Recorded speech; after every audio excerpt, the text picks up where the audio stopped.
it seems like everybody's backed into their team, and whatever their team says is good, regardless of whether it's good for them. And so when I say this is about the money, what real entrepreneurs do is they ask themselves, what can I do that makes me different? How can I set myself aside and say, I stand out from the crowd? Because I believe, and I would love to hear from you if you believe differently, you're either working harder, working more hours, spending more money, or finding a better way, finding something that makes you stand out and be different.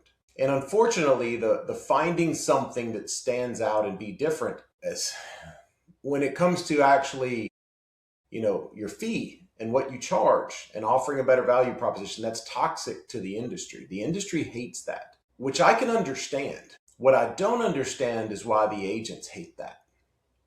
And let me explain what I mean by that. I attended one award ceremony in my entire career.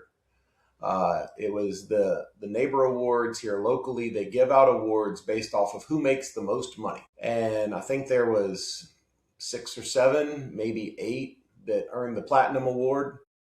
And like half of them were our agents. So imagine, and this was not during the COVID years when everything was booming and houses were selling in 2 seconds. This was after that. Imagine you're me.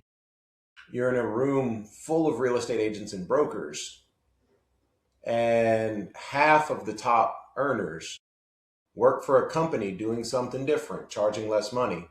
And not a single agent came up to me afterwards and said, how's that possible? Like, how could that possibly work? Not a single one was curious. They were opposed to it morally. Like, at their core, they're opposed to it. And that's what I don't understand.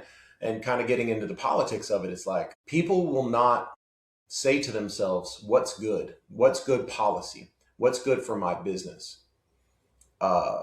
What's good for whatever else? Because unfortunately, the real estate industry is kind of similar to people that are very steeped in politics, where it's like, well, I can't consider that because my team doesn't like that.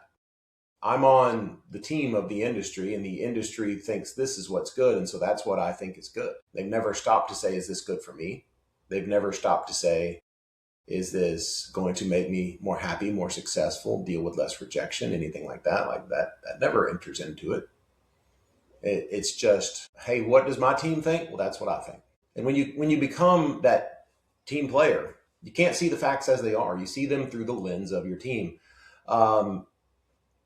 That becomes a problem because people can't talk to one another. People can't consider policy. People can't consider business models. People can't consider different strategies.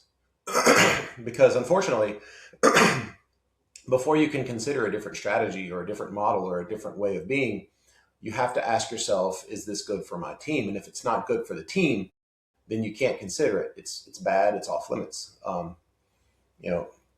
Ironically, the first agent that I talked to after I launched this company, she's a friend of mine. I'm not going to name her name, but I can remember the conversation like it happened 5 seconds ago.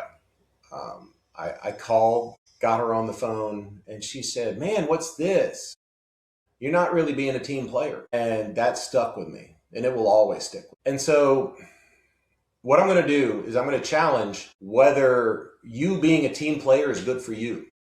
That's where this needs to go. Because at some point, I would hope people would pick their team based off of something that's representing their interest and representing what's good for them.